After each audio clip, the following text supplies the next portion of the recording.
about who doing what, because you should be worried about what your money is looking like, for real. If your academic education has conditioned you to the idea that all of this insanity that's going on doesn't matter, and that Washington doesn't keep on overspending, or even worse yet, that you can depend on a salary to sustain you. If your academic education has conditioned you to believe that, it's time for you to get those ungodly thoughts out of your head. It's time for you to forget that. You cannot outpace inflation with a linear income, and you definitely can't outpace inflation with a currency that is constantly depreciating. You can't do it. So you need to get that madness out of your mind. Somebody is going to have to pay for all of this insanity. And at the end of the day, it's going to not matter if you're rich, because all riches is a bunch of spending dollars to spend. It's not wealth. Riches and wealth are two different things, right? It doesn't matter if you're rich. It doesn't matter if you're poor. It doesn't matter if you're American or not. If you're not positioned correctly, somebody is going to pay for all of this stuff that's going on. The fact is that zero interest rate or not, economies go through recessions. They do it. That's the nature of a boom and bust cycle. And the market is on a boom and bust cycle. You know, it's a cycle. It's like a pendulum swing. The pendulum has to swing to the right, it's going to swing back to the left. Economies go through recessions.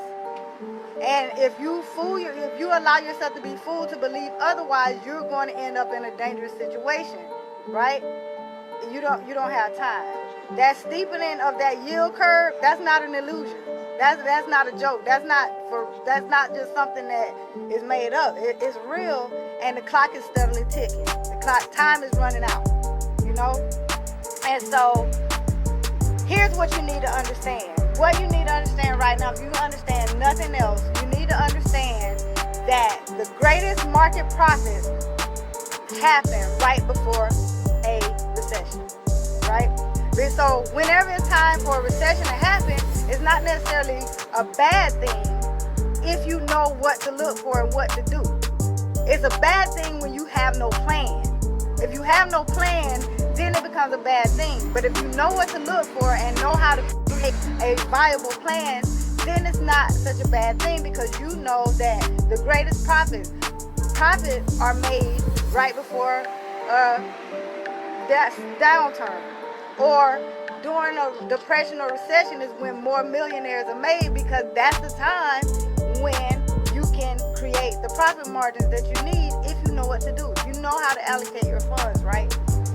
So as this bubble heats up to its melting point, and I expect us to see that happening right before our eyes if we know what to look for. We're in for a cold financial winter. And as much as many of us hate cold winters, what we need to know is that gold cherishes the cold. Gold loves a down market. Why? Because it booms in the worst of times. Gold booms when everything else is going down. It goes up when the dollar goes down, right? And it does that because gold and the dollar, they have an inverse relationship. Gold never loses its value. The dollar loses its purchasing power, which makes gold seem like it costs more, but it doesn't cost. It holds its value. It holds its purchasing power, which is what you need to understand. So I've said all this real quickly just to say to you that now, right now, this is the time to do whatever you need to do to focus yourself on the fact that the clock is ticking, time is running out, and it's time to put your little golden ducks in a row. It's time for you to get as much gold as you can so that you can protect yourself from this cold financial winter that we're about to experience.